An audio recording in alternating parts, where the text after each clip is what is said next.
আজকে রেস্টুরেন্টে আমার সাথে কি ঘটে গেল, তো আমার সম্পূর্ণ ভিডিও দেখলে আপনারা বুঝতে পারবেন।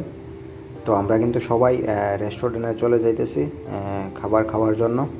তো আমার সম্পূর্ণ ভিডিও দেখতে হবে রেস্টুরেন্টে আমার সাথে কি হয়েছে। তো আমরা কিন্তু রেস্টুরেন্টে কিন্তু চলে আসছি। এটা হয়েছে বাহারান সালমাবাদ রুবি হোটেল। তো এই হোটেল কিন্তু অনেক ভালো হোটেল। তো আমরা কিন্তু সবাই হোটেলের ভিতরে চলে আসছি।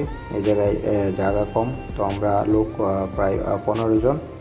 তাই জন্য আমরা সবাই উপরে চলে যাব। তো আপনারা উপরের দিকটা দেখতে পাইতেছেন, অনেক সুন্দর উপরের দিকটা। তো সবাই মিলে আমরা খাবার অর্ডার করলাম। সবাই কিন্তু বিফ ফ্রাই অর্ডার করছি। তো এই জায়গায় বিফ ফ্রাই চলে আসছে। খাবার অনেক ভালো, সুস্বাদু এবং টেস্টি। তো লাস্টে খাবারের শেষে তো আপনি এই জায়গায় দেখতে পাইতেছেন খাবার কিন্তু অনেক ভালো। সাথে পরোটা দিছে, সালাদ আছে, গ্রেভি আছে।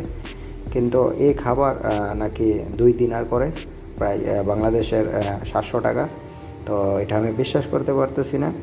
তো কমেন্ট করে আপনারা অবশ্যই জানাবেন এই খাবারের প্রাইস কত টাকা হতে পারে।